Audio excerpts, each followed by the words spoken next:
ASMR. And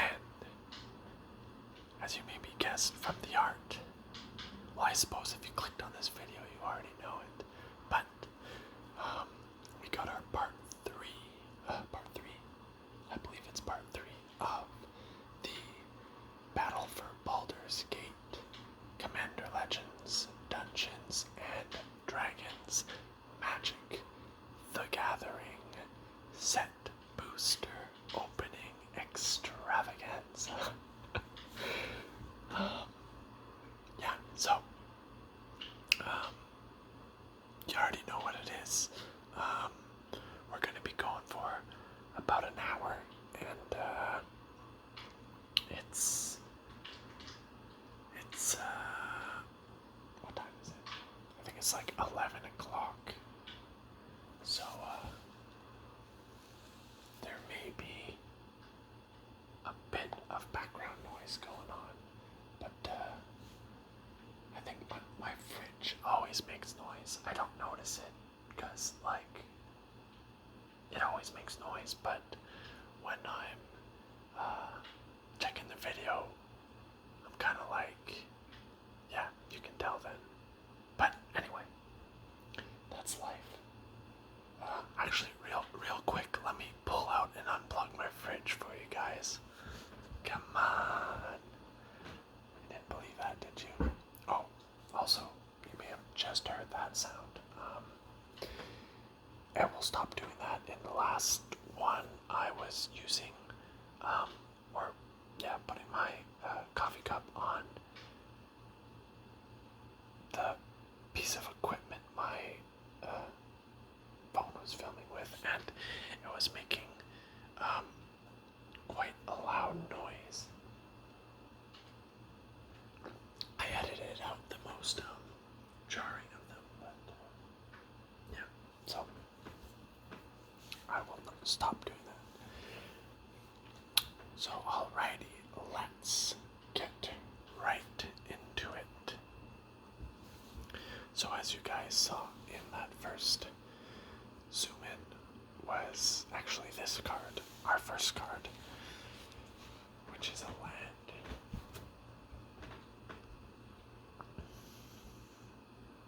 A swamp. So let us take a look at that.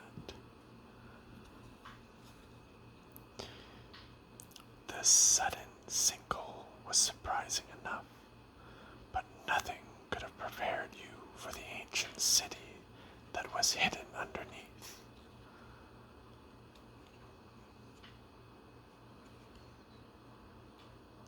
So I guess that light coming through the ceiling was where the sinkhole originated from. And I guess this is part of the ruined hidden city. Maybe there was, because that would hurt, right? So maybe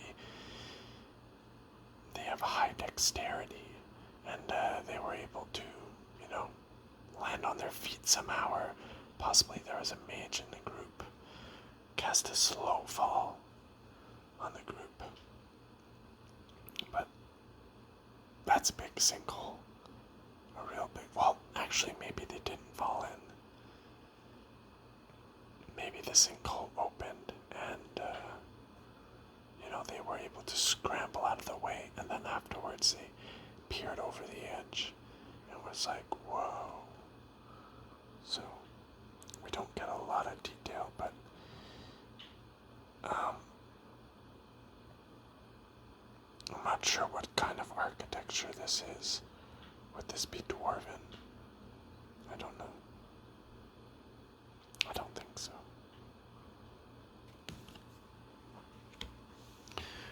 Oh my goodness. We got our marble diamond again. Also, if this is your first video, since I've done videos from this set in the past previously, any duplicates that I've seen previously, because these are all new to me, I will very quickly gloss over, such as this one.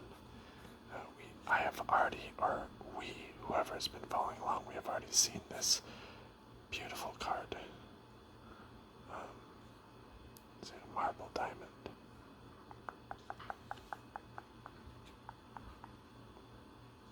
Ooh, I like this one. Guiding Bolt, a white spell. Destroy target creature with power 4 or greater. Scry 2. Look at the top 2 cards. Oh, 2. At least in most games that I play, cards that have like effects bundled together are generally good cards. And this is a common. I don't know, to me this looks like very good. This creature looks like a displacer beast. I think they're called. I believe that it's a blue creature, and it can teleport or maybe phase out. In general, they're very agile. It looks like he's in this ruins. It has about looks to have 6 legs, 3 on each side. That right there is possibly its tail.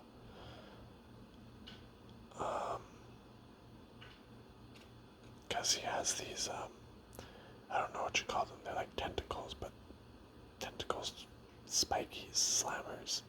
I don't know. I don't think that would be a severed one.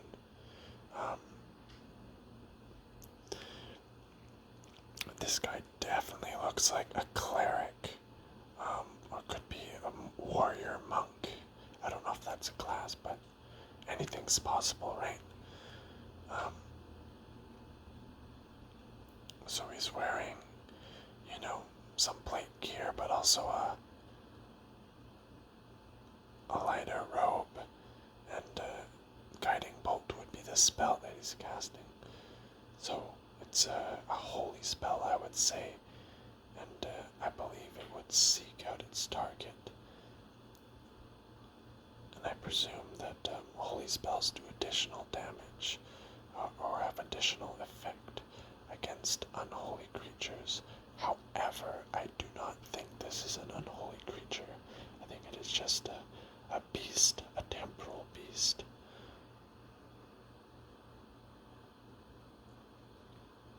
When I tilt it, you can see sort of the color change.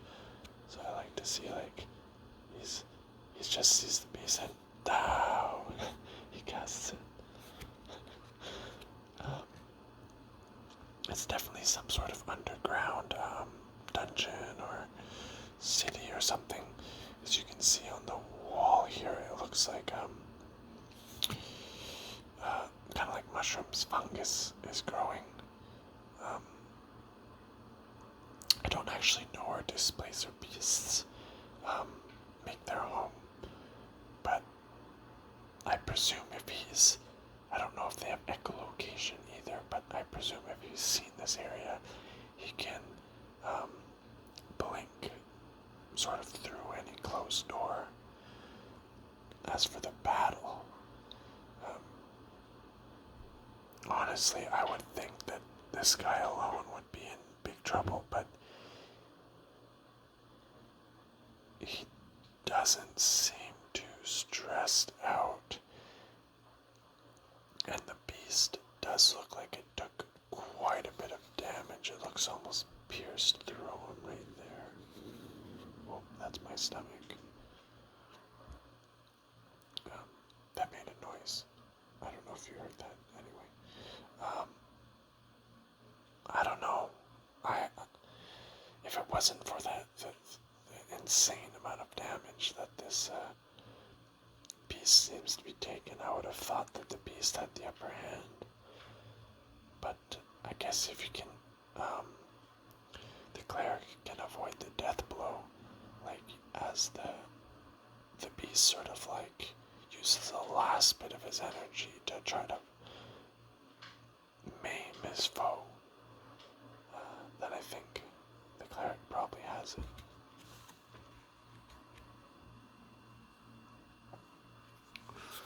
Pilgrim's Eye. Strange. A Thropter creature. When Pilgrim's Eye enters the battlefield, you may search your library for basically a card revealing. Shuffle. Charting the spine of the world is best left to the disposable.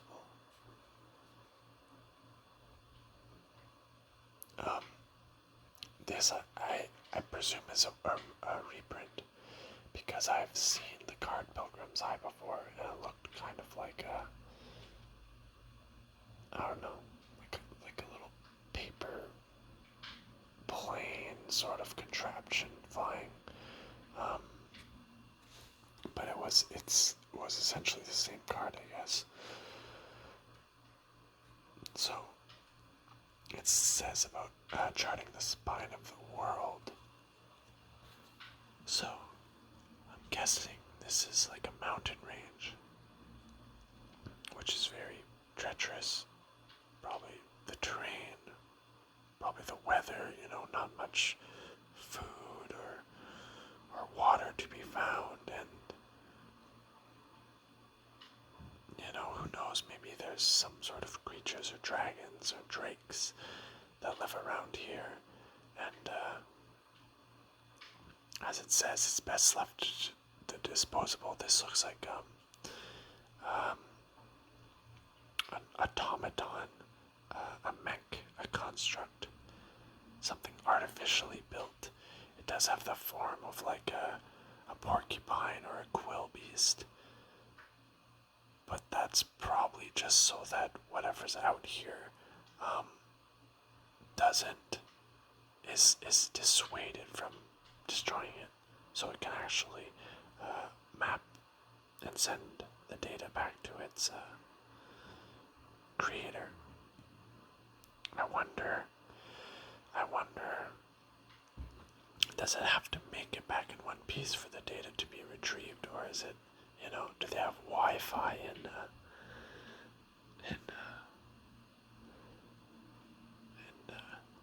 Dungeons and Dragons?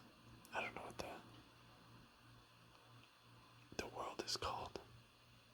The Forgotten Realms, I think.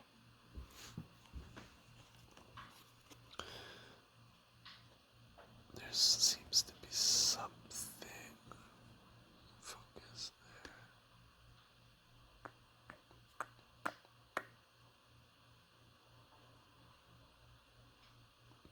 Yeah, there you go. I'm not sure what that is. Maybe it's just the artist's signature.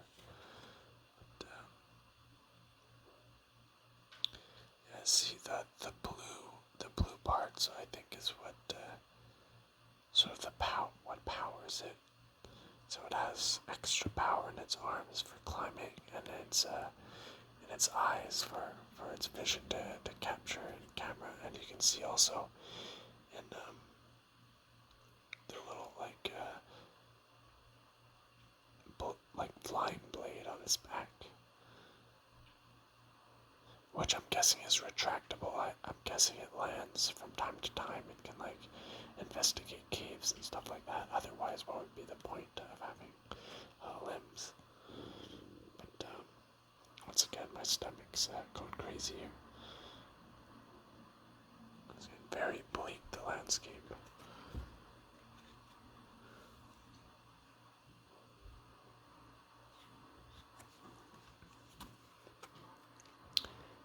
Kenku Artificer. Creepy.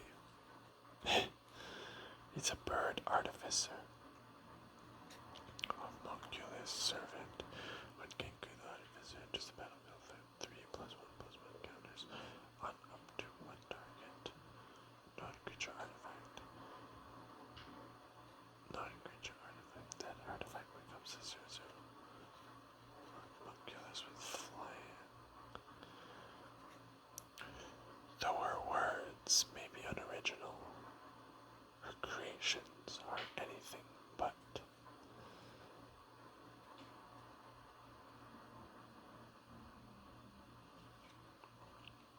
find this creepy. These little faces there, and the one he's working on very unsettling. And just I don't know the word. Homunculus. I don't know. I don't like that word. It brings like horror movie vibes to mind. It looks like, because I think, I don't know, in my mind, because it's a homunculus, right? It's not a construct. A construct would be like all machine. But this is in some way alive, so I presume, and again, I'm no expert on making a homunculus, that you would need some,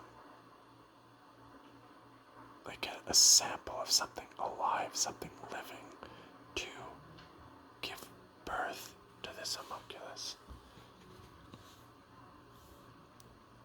My neighbor's making noise. So I wonder what tool he's using. I don't know if it seems almost like he's possibly injecting the thing that gives it life. I think, I don't know, they may be passing the vacuum or something. I may have to pause this. Anyway, let's continue. So creepy. It looks like, yeah, they're flying.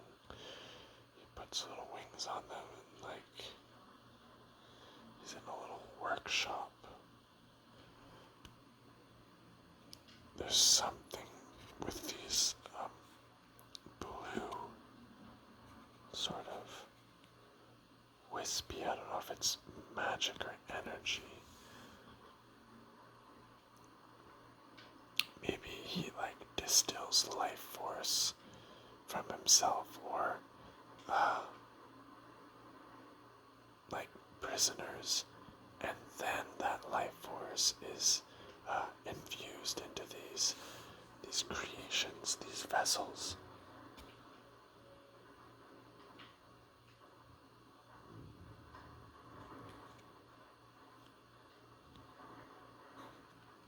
So that was a Kenku artificer. Well, that's true at the same time. Artificers, I think, do work with machines.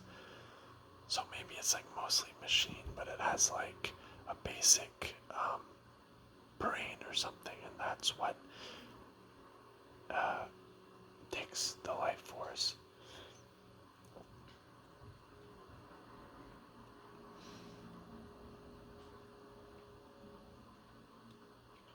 So it's a bird, clearly by the beak, on the nails, talons, I guess, rather. 1, 2, 3, 4, 5 fingers.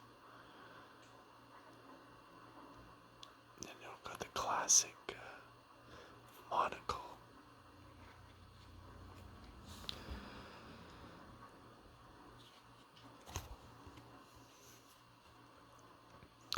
Bane's contingency. Bane's contingency. Counter target spell. That spell targets a commander you control instead. Wait, not a target spell. Oh, and my whims dictate the fate of nations. Jeez, my stomach is really. Excuse me, let us restart. Thank you. My whims dictate the fate of nations. Your pitiful mortal magic is no more significant than a gnat buzzing in my ear. Ooh, cocky.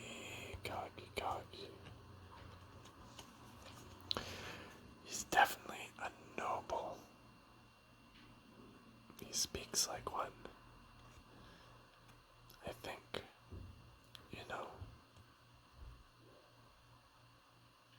yeah, because if he was just powerful, the line about whims dictating the fate of nations, I don't think that would apply. I think he would just, throw some line about how he's powerful and you're insignificant, but he's being like, I'm powerful and I'm somebody. Like, who are you? You're nothing. So he's some sort of human, and he has, I guess, a powerful gauntlet. And with that gauntlet, which is powered by some sort of blue crystal, he just clenches his fist, and it nullifies a spell, absorbing its energy, probably powering him in the process. And he doesn't even seem stressed. However, you can tell there's like a vein or something on his face. I think he is a little bit on the side of evil. And it seems to be, manifesting in his look. The more evil deeds he does, the more corrupted his physical appearance appears.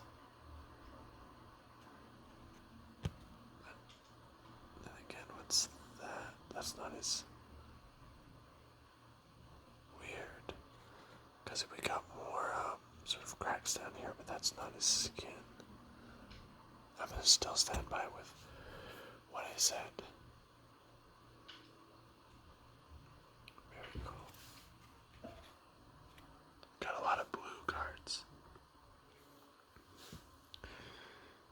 Candle keep inspiration.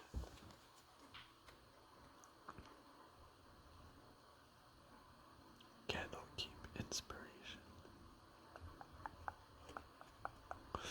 And 11 turn creatures you control have base power timed at 6 or excess the number of cards you own in exile. And in your graveyard that are instant cards such as base cards or party magic. I'm not sure if I've seen an adventure card yet. If I have, I don't quite recall it. Candle keep inspiration.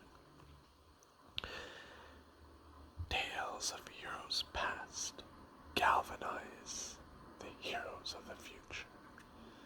In other words, they inspire, yet they strengthen. They fortify.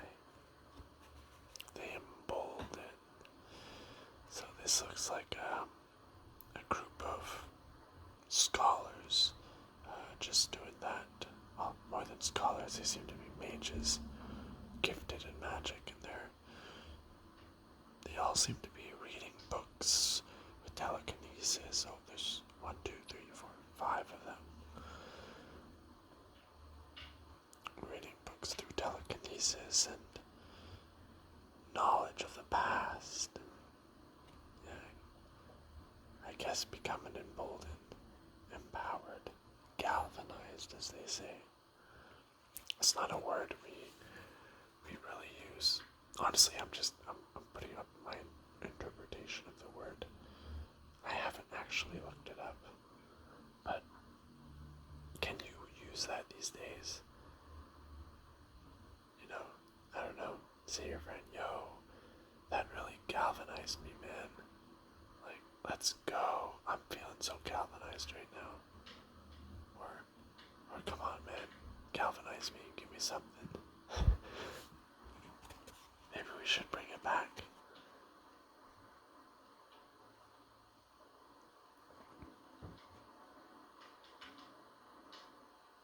They seem to be in, some sort of wealthy library. This doesn't seem like lost knowledge. It seems like publicly available knowledge.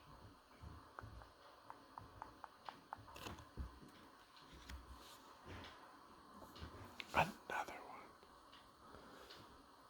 Sorry, the phone, well, I'll edit it out, but the phone rang right there. Very startling, but yeah, so we got Candlekeep and Candlekeep. So this must be quite a renowned place.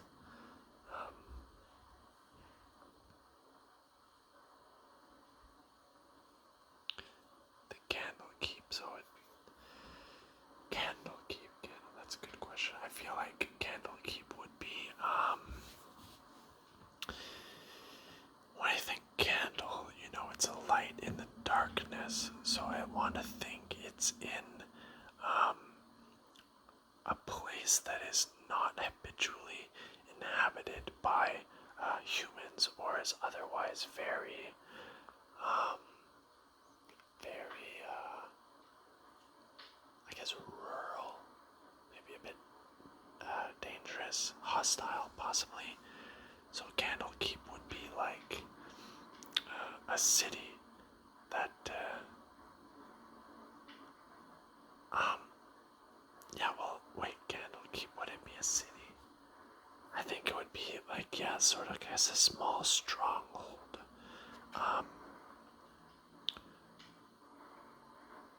Possibly on a higher elevation, a hill or a mountain, and very safe because a lot of very powerful people live there. Maybe it's protected by some wards, and people travel from all around to reach Candlekeep. Like, oh, just if we ride through the night, we should be at Candlekeep by morning. Then we'll be safe.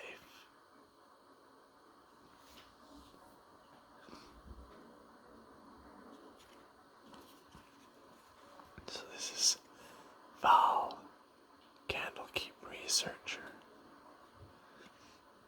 a human wizard, a legendary creature. Vigilance, interesting. Add an amount of... Hey, quiet. Sorry. People making noise. Come on, what are you doing?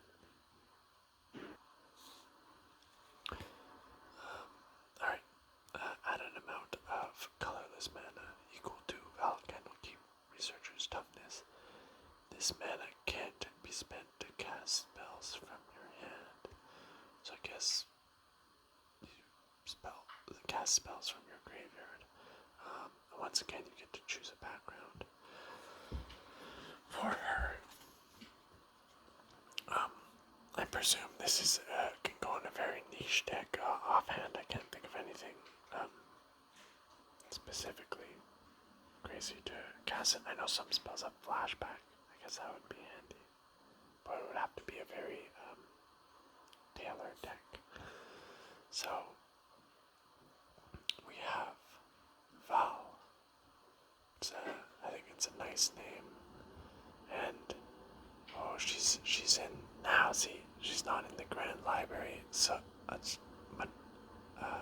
and contrary to them, if you look, very clean, very elegant, but she is in the basement, the less popular books, the ones that people thought, oh, there's not much in here, or everyone's found out everything. But she's a researcher. She went down the stairs.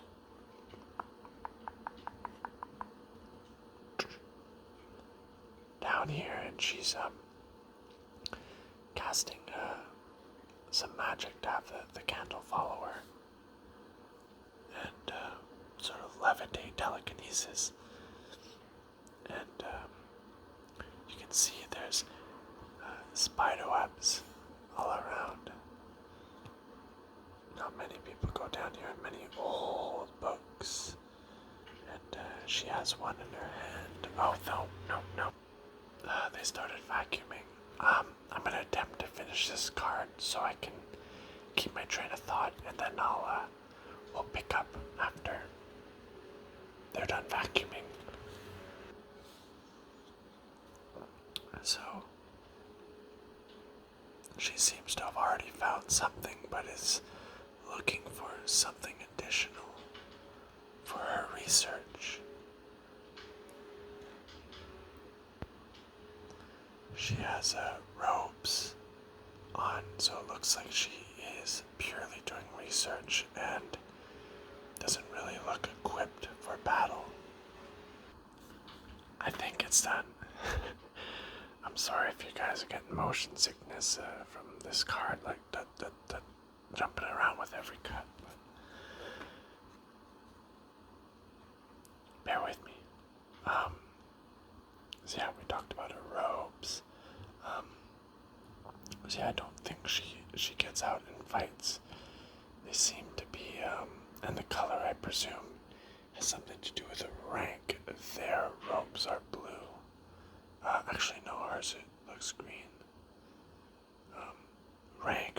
seniority.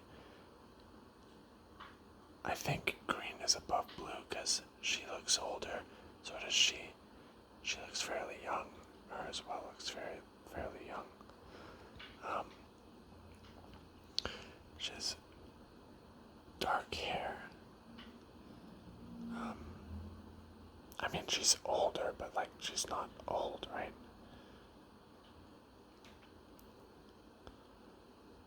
She seems to be of, at least her features, I believe she's from Asian descent.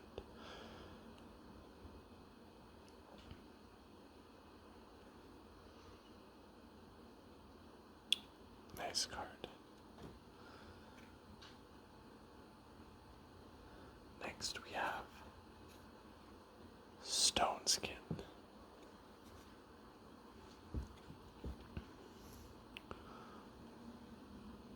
Flash, check, creature, check, 0+0/+10.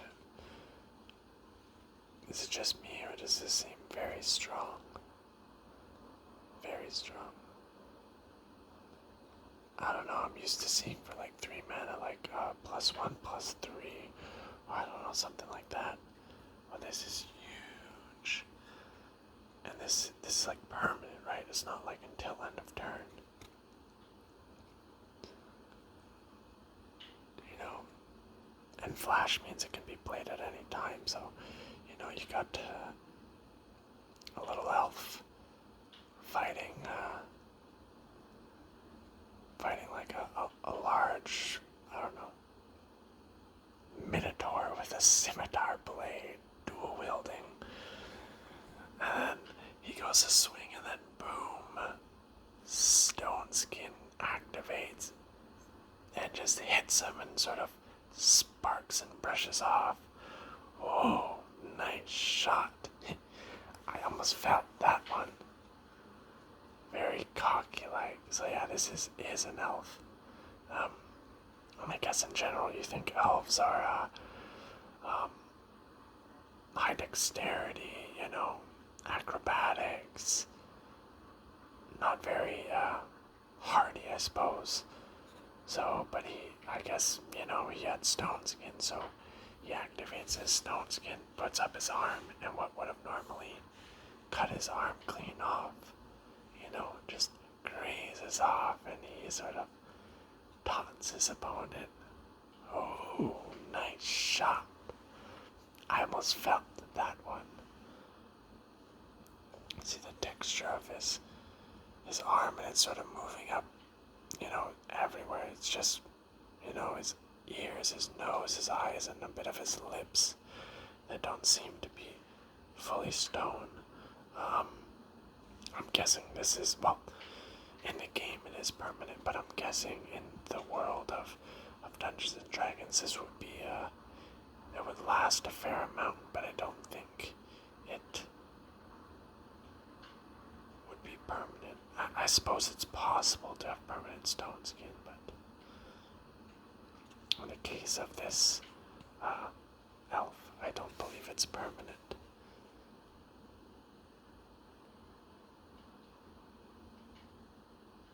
Whoever's attacking him seems to be quite wealthy. Maybe this guy is sort of like a bandit, because this blade it seems very exquisite. It's not just some barbaric sort of weapon. I know I said minotaur, but if you look at the craftsmanship on the blade, very shiny, very new, and the handle, the pommel is, no, it's not the pommel. The part above the handle, very intricate, very fancy, looks gold. I mean, could be someone wealthy, or, well, I guess, I say wealthy and I immediately think of like a king or someone in a kingdom, but it could be like a pirate captain who's, you know, has a lot of wealth and spent it on something fancy like that. Ooh, a multicolored card. I like it. Rilza Rael, the Kingpin. Ooh. Something with the initiative again that we saw previously. obviously. When a real kingpin enters the battlefield, you take the initiative.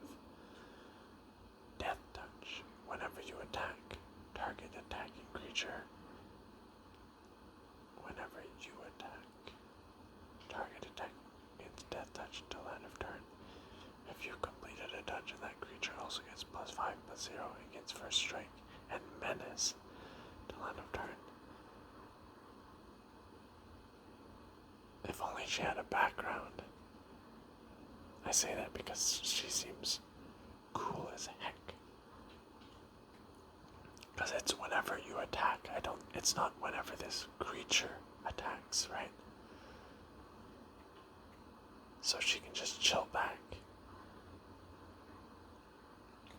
Very cool. Cool effect. And she's a human rogue. Humans getting all this love here.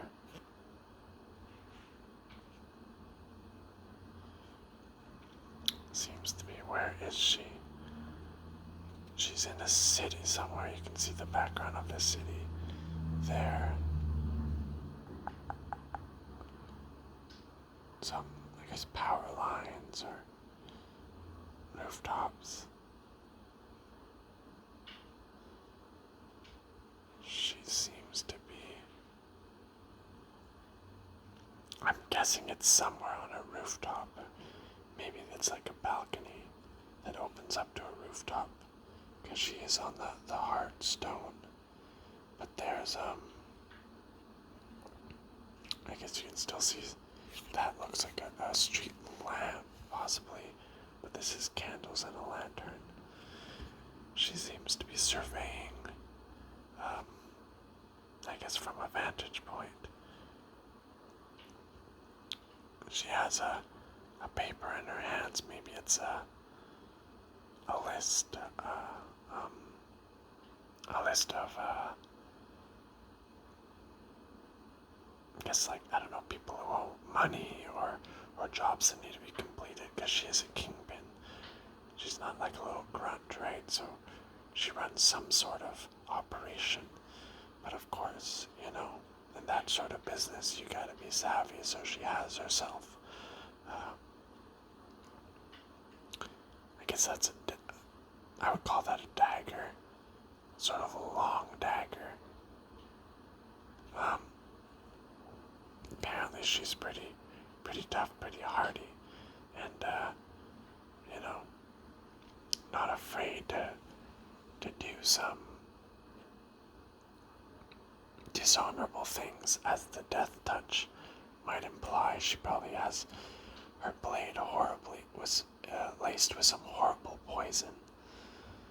So, you know, you come up toe to toe with her. Excuse me. And, you know, you're fighting her, and, like, you slam her into a wall, and, you know, she just, like, swings at you and, like, barely nicks, like, your wrist, and you just, like disarm her, and she's laughing. You're like, what's so funny? I have you beat. And then, like, you look at your arm, and you're like, what? This is nothing. And then all of a sudden, like, your arm goes limp, and you're like, oh, and then you, like, clench your chest, and next thing you know, like, you're looking up, and she's looking down at you, and, like, putting her knife back in her sheath, and says, you know, well, oh, how the turntables. No, I mean, insert something more epic than that. I drew a blank. Very cool card. Ooh, I like this. I don't know what it is, but I like it. I can tell I like it. Dungeon Delver. It's a background.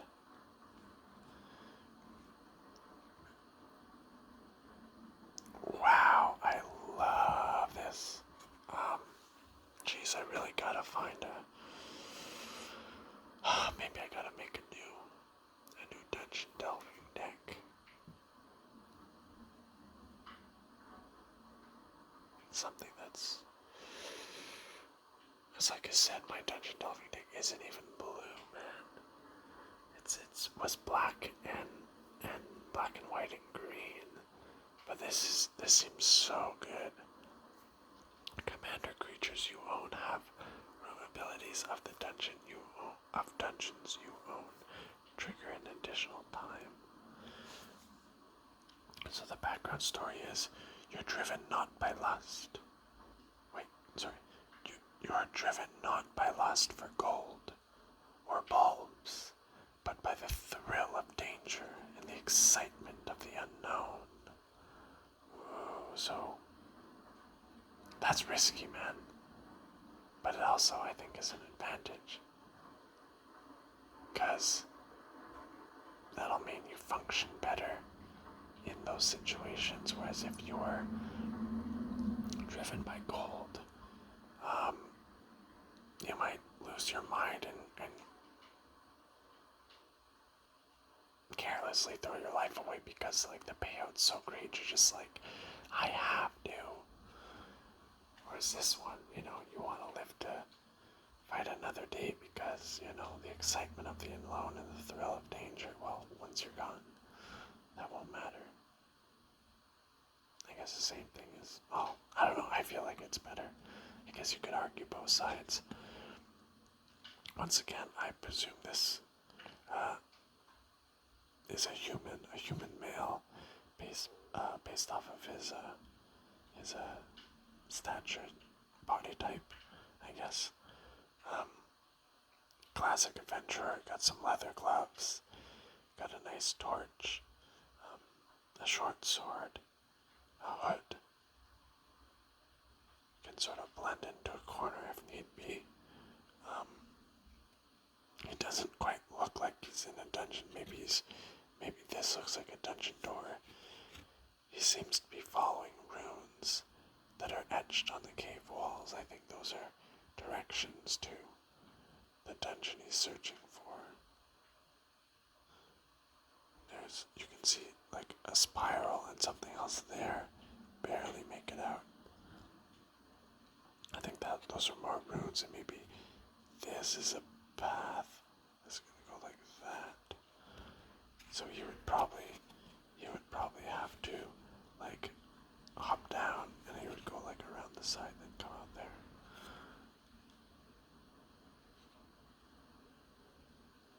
Cool. Seeing stuff like this makes me want to play, I don't know, some sort of game where, yeah, you're like this guy, because that's just it, the thrill of the unknown. It feels, I don't know, it feels so good. Like, I don't know, it pumps you up, doesn't it? Like, don't you just see this and want to hop in to explore something that you haven't seen before? Oh, nice. We got our... Sorry, let me hide all these spoilers. I've got a good feeling we have our foil etched. Can you guys even tell? You can sort of tell. It actually looks less crisp than this one. This one looks like less detailed. Maybe it is, I don't know, but this is the foil etched one.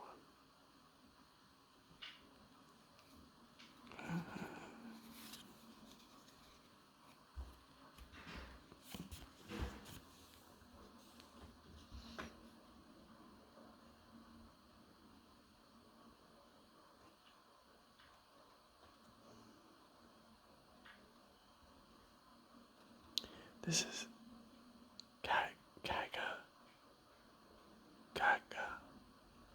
Shadow Archdruid. Very interesting. I didn't know Shadow Archdruid was a thing. I mean, Archdruid, Shadow, makes sense.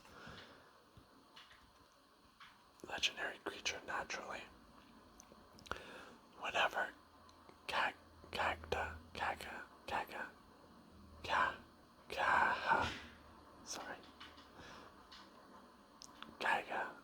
Shadow Archdruid attacks, it gains Death Touch until end of turn. Mill 2 cards. 1 Once during each of your turns, you may play a land or cast a permanent spell from among cards in your graveyard that were put there from your library this turn. Yeah, okay.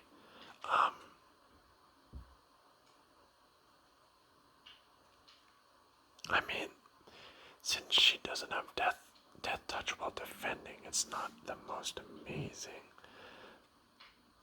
But, and she doesn't have a background, but I can see how in a 100-card deck, this may get you some, I don't know, so to cheat out. I wonder if this overrides how many lands you can put down a turn.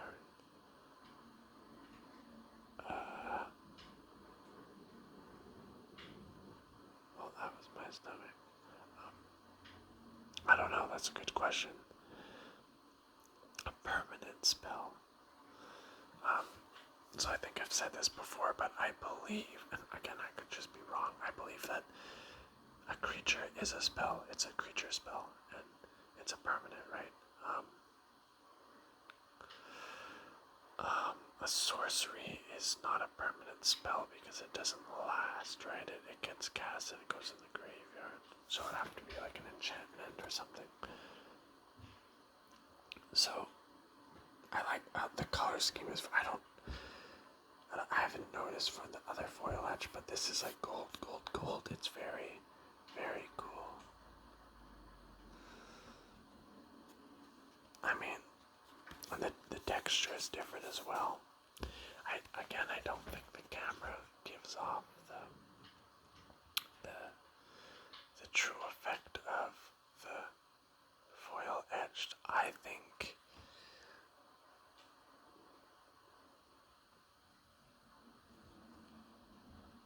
they're cool. Are they better than foil? I don't think so. I don't know, that's a good question. Alright, let's check out the art. So the first thing that I want to notice is, look at that snake. Can you make it out? Do you see it? It seems to be wrapped around. That's its tail right there. It's wrapped around her arm a couple of times, and then around her neck. I guess that's where the death strike comes from. And it makes perfect sense, actually, because she's a druid.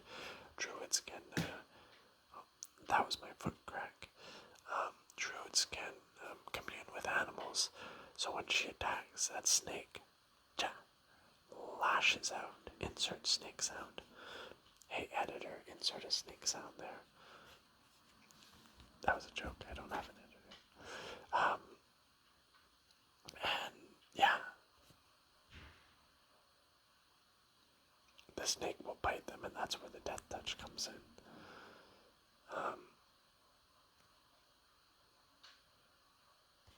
The shadow, I guess. The shadow comes from, it has to do with our other effect cards from the graveyard. Because graveyard is sort of like shadow magic, so bringing stuff back.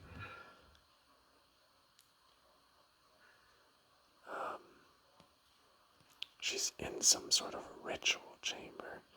You can see the green and the black sort of flames or smoke. Kind of maybe both smoke and flames. And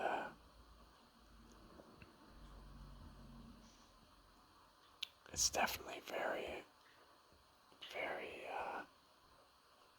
for lack of a better word, scary, intimidating. There we go. Very intimidating. You see that, and you're kind of like, whoa, sheesh. You're gonna be wary.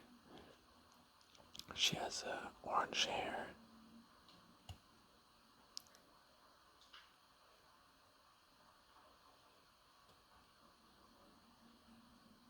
Oh, that's kind of cool. Looks almost cartoony. Kind of like a cave painting.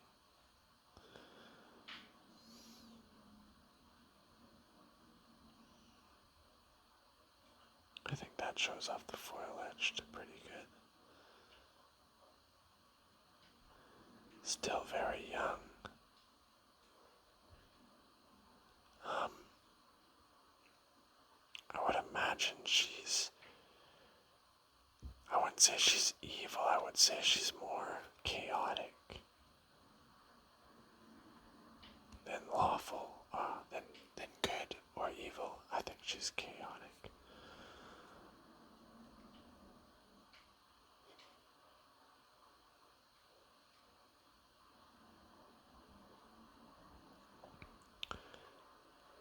In this picture, she seems to be defending. She has her sword up to sort of deflect any blow that's coming at her. And her armor also seems to be like leather. Very druidic. Cool. Alright, we're getting to the part where I'm gonna flip these to keep whatever's the rarer cards a secret from me and from you. Alright, so we have another blue one. Bird people look weird, man. Sorry. Kindred Discovery. As Kindred Discovery enters the battlefield, choose a creature type whenever the creature you control the chosen type enters the battlefield or attacks a strong card.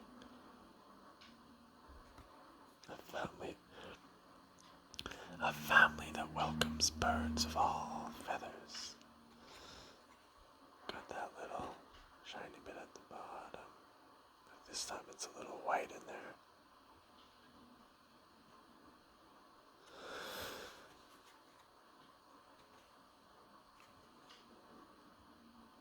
I'm gonna be honest. This art is a little too goofy for my taste. Maybe that's insensitive of me that I don't like bird people. So it seems like, well, much as the card says, it's a bird family, a bird mother. I don't know where the father is, but that would be, I guess birds lay eggs, right? So I guess, she laid eggs, and then that's the son. Little baby, kind of cute actually, little baby. But then, all birds are welcome. We got a dove. I think that's a heron. That's not a stork, is it? I think it's a heron. We got a chicken. In the fields, there looks to be more doves flying around. All those little white specks there. Looks to be a very peaceful sort of area with an old and knotted tree bearing fruit. You can see those little red fruits on the trees, or maybe they're dates, like a date tree. Date is a fruit, right? I think it must be. What else would it be? A nut? No, I don't think a date is a nut.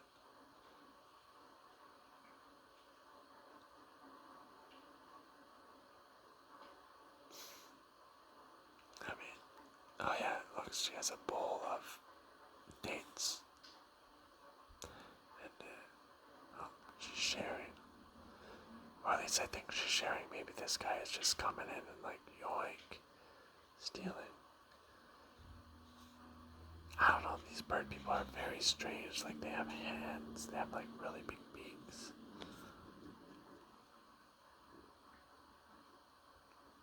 I mean, don't get me wrong, it takes a skilled artist to draw this. The tree is beautifully done. Oh, sorry, I'm just stretching here.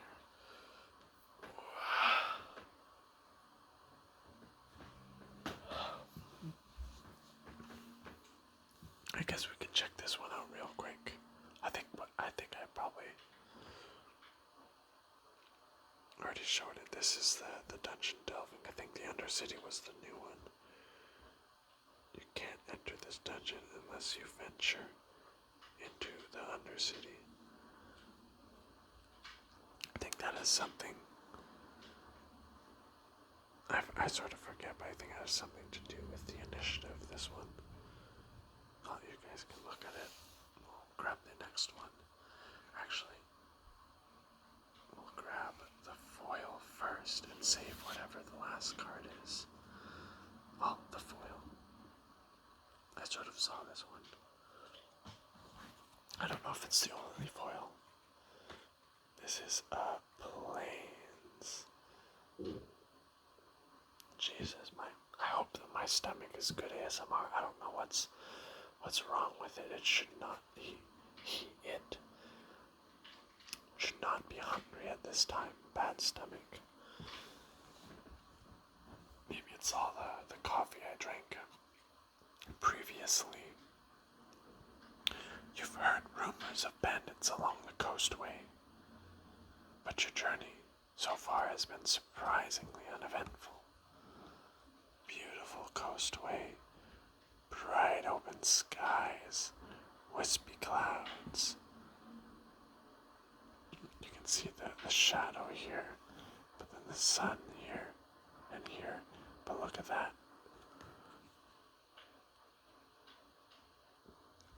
An old wagon wheel. Strange. So it would seem, someone has been attacked. Or maybe it's left there for, out of the kindness of a heart to help repair any broken wagons. Would that even be helpful? I feel like if your wagon breaks, what are the chances it's going to break near, another wheel?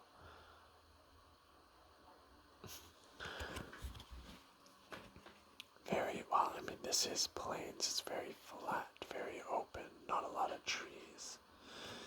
In the very distance, right on the top of this hill, you can see something that looks like it would be towers or, a fort or something.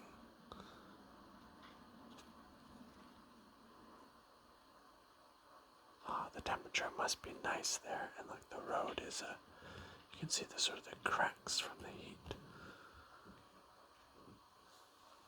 Come on, stomach. Alright. Big money, big money. This is nothing. Oh, this is the initiative. I've read it again, but I'll read it again. Excuse me. Whenever one or more creatures the player controls deals combat damage to a player controls deals combat damage, that player takes the initiative. Whenever you take the initiative at the beginning of your upkeep venture into the Undercity. But I wonder, can you just have the initiative down at the on your side at the start?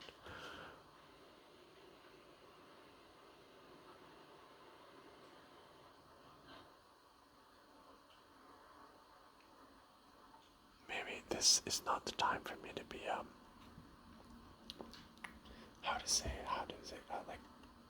theory crafting the initiative. But anyway, I'm pretty sure we already went over this. I'll put this over to the side. Alright. Big money, big money, big money. I have no idea what this is. Yo. I have a feeling, again, I'm just looking through the camera right now, so I only see what you see, and 3 colors. Foil. Is it foil? I think it's foil.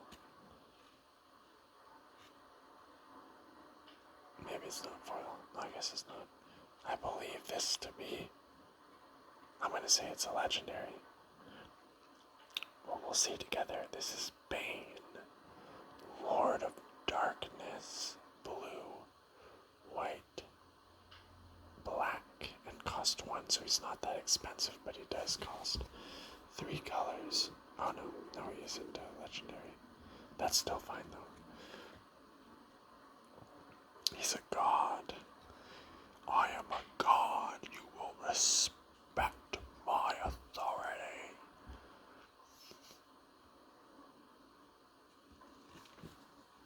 Alright, let's see. Do I have any white blue black decks? I don't think so. Oh, if I change out the green in my Dungeon Delve deck for blue, I might have to do that, because honestly I don't have any commander that matches those colors. Alright. As long as your life total is less or equal to half your starting life total is less than or equal. Bane, Lord of Darkness, has indestructible. Whenever another non-token creature you control dies, target opponent may have you draw a card. If they don't, you may put a creature card with equal or lesser toughness from your hand onto the battle. Whenever another creature you control dies, okay, target opponent may have you draw the card. So now I'm theory crafting.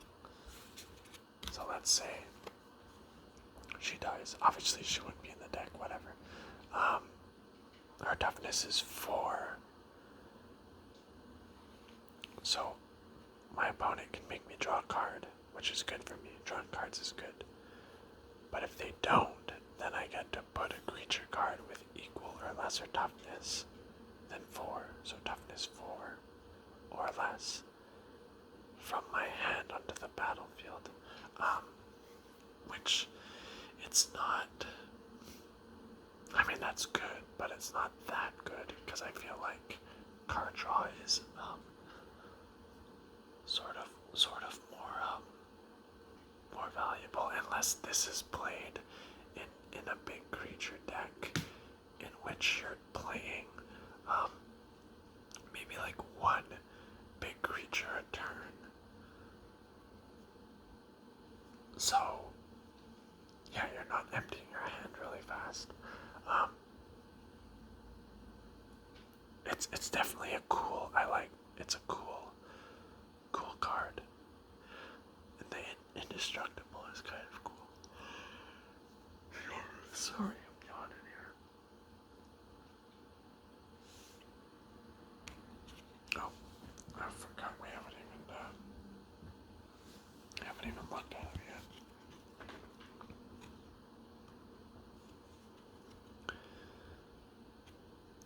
So, once again, he's human, very young, but I feel like this is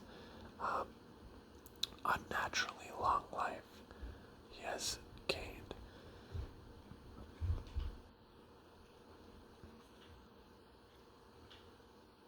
He's in very fancy armor, silver encrusted and blue. Blonde hair, wide eyes. And don't forget, he's a god. He's a literal god, the Lord of Darkness. And his gauntlet is, I guess that's where his darkness comes from, pure darkness, but also, I guess along his back, you can see the darkness, the shadows, sort of seeping from him. But in his chest is like white.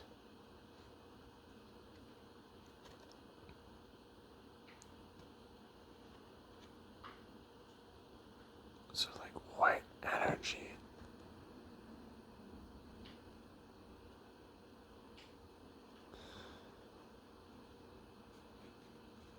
It's kind of weird because, well, is he evil? Darkness isn't inherently bad, but in general we're supposed to think it is. Because he's not like I don't know, he's sitting in it almost looks like a cathedral actually. There's the gargoyles which aren't inherently bad either. There are some good gargoyles. Is this a throne? It might be a throne, but that's sort of like skull. But even then, some churches are adorned with skulls, and they're used as like catacombs, right? I don't know. I don't think he's evil. I would argue he's more chaotic, or sort of like he's fair, but he doesn't hesitate at taking life. Like, let's say, I don't know, you make a deal with him, and he's like, alright, bring me this. I shall grant you the power, but you must, like, bring me this in return. And let's say, I don't know, you bring him some sort of thing that he wanted, some item of power, but more some chest, or some, like, creature, or person he asked you to bring, but let's say you do so through dishonest means. Maybe you skim some of the wealth off the top, or you kill someone in the process of bringing the person he demanded there, and you're like, I've fulfilled your bargain, Bane. And he's like, yes, you have, but you also took a life. I did not ask you to do that, or yes. But if you check your pockets, does that not belong to me as well? And then he'll use his dark gauntlet, and he'll just like suck the life out of you, like mercilessly. I feel like that's the type of vibe where you gotta be careful with this guy. He'll be fair, but like, he'll be ruthless. He seems very cocky as well. And that kind of reminds me of that, what was that counter spell we saw?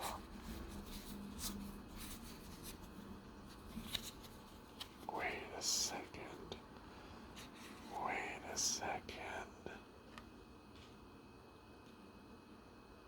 That's him. Oh, yeah, of course it says Bane's contingency too. Wow. There you go. You're a pitiful mortal matter. Wow. I mean, I still sort of think I got the personality right. Yeah, that's his gauntlet, and he's just nullifying the magic. Wow, we really do make good calls here. Good memory as well. Alright, so let us do the I don't know, pick our favorite card. Bane's in it for sure. Sorry, we don't like bird people. We are discriminating against bird people. Guiding Bolt was cool. Oh, the Marble Diamond, we love it. She was cool. Dungeon Delver was nice. Good vibes, but not enough detail. Put her in there. Snow Skin, put her in there. Alright, so you can roll these ones out. So we're left down with 5 here. I will go ahead and eliminate the Kingpin. I do like the color, the green and the blue, but they're just, it seems like, I guess the art style is very like a water painting. It sort of blends together. I don't know, there's not any intricate detail, and I don't particularly care for the vibe. So she is out. Let's see. I seem to have a weakness for like legendary creatures, right? But I guess they make them look nicer.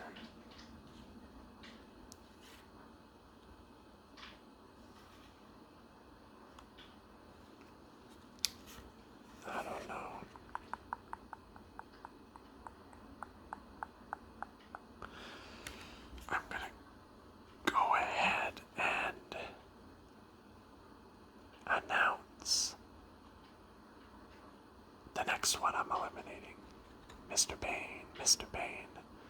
You pitiful mortal. How dare you eliminate me? Enough of you. So now we are down to four. Any bets? Make your bets, guys. Which one of these is going to win? Which one of these is going to win?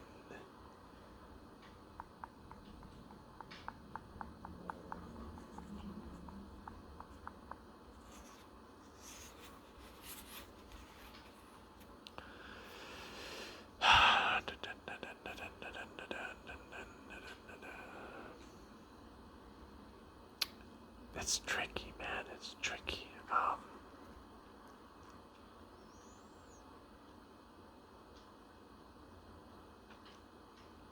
So I guess what I was saying before is sort of like something that would be cool, kind of like artwork on like your wall or something.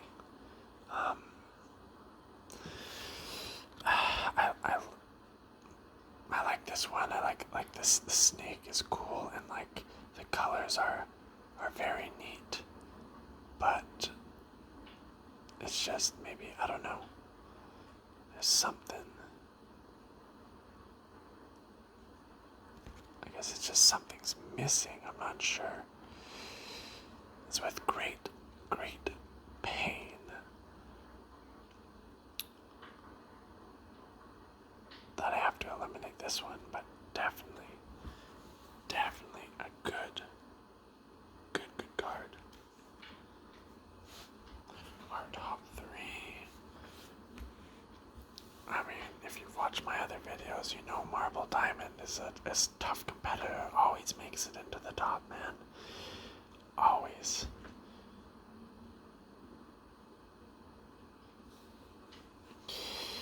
I mean, look at that. It's like marble and a diamond.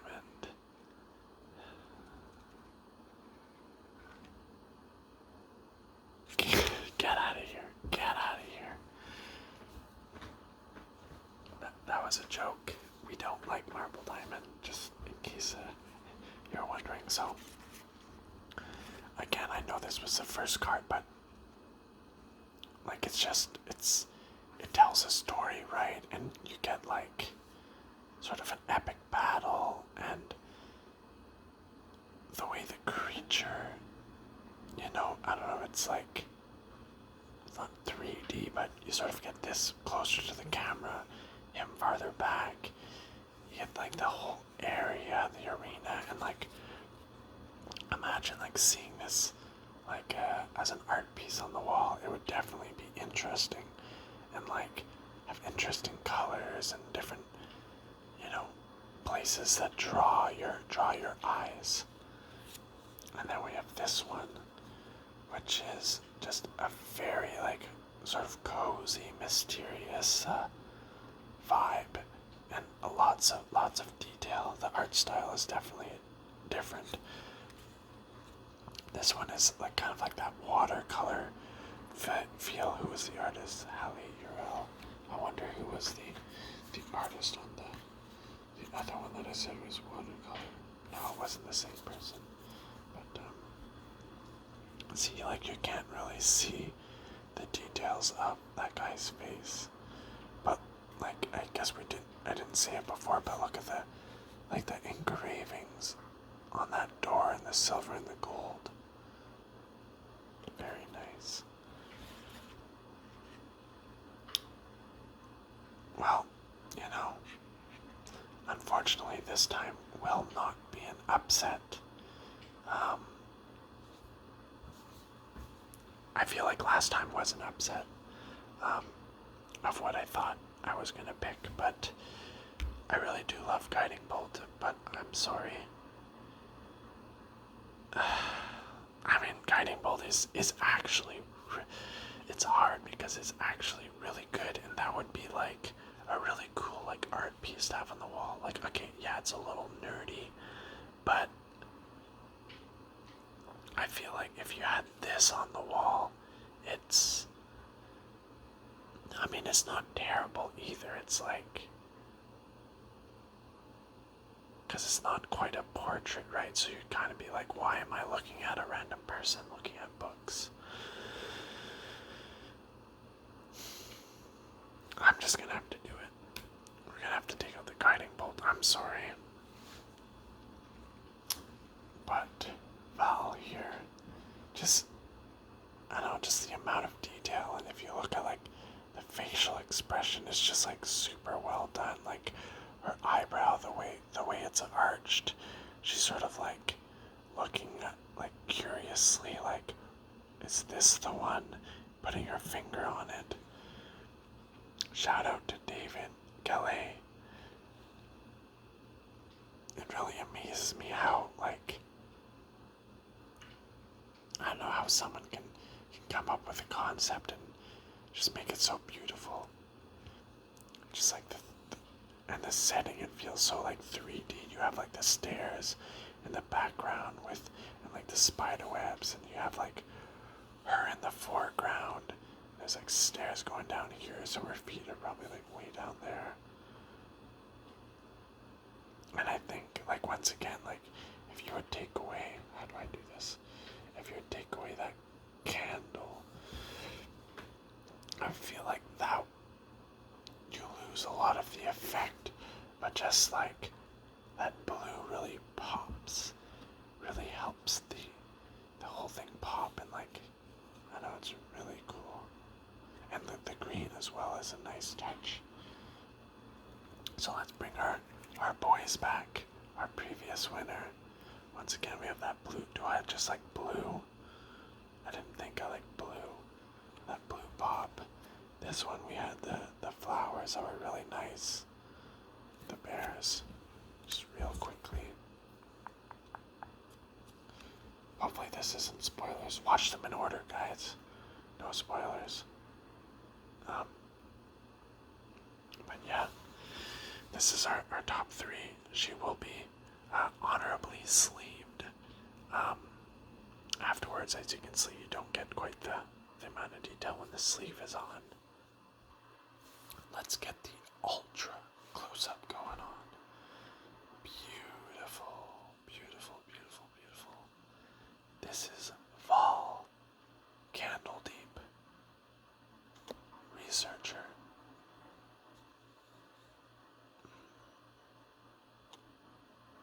In the library, it's a little bit out of zoom, but we can still appreciate.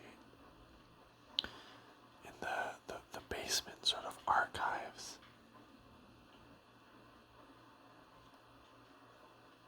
Amazing.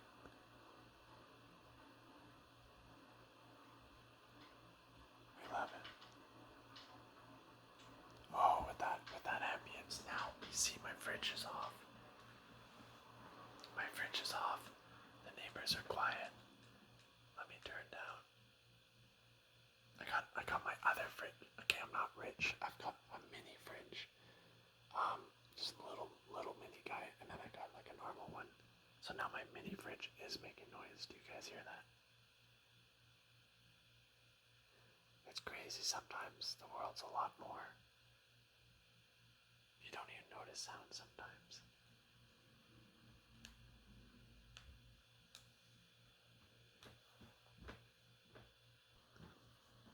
So yeah. But let me crank up the ambience. This happened purely by chance. But this card one and the ambience, I think, matches.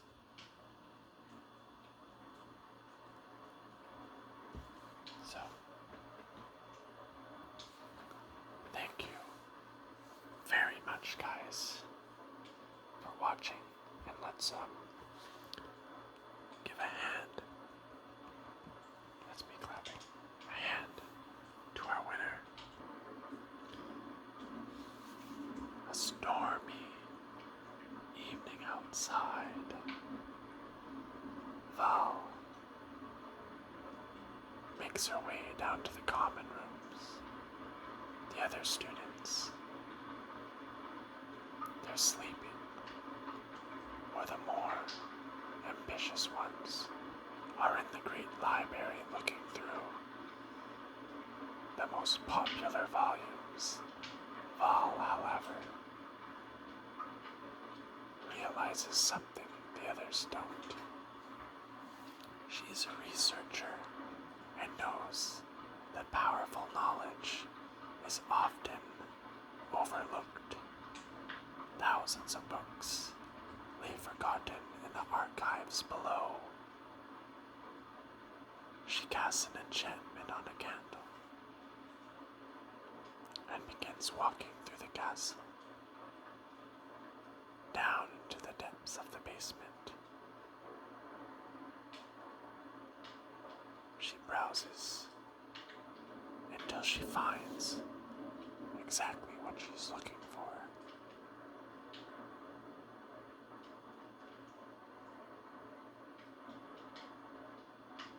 This one.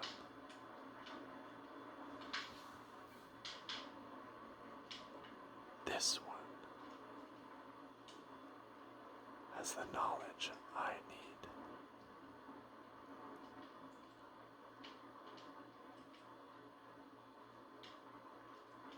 And no one will ever forget the name Baul.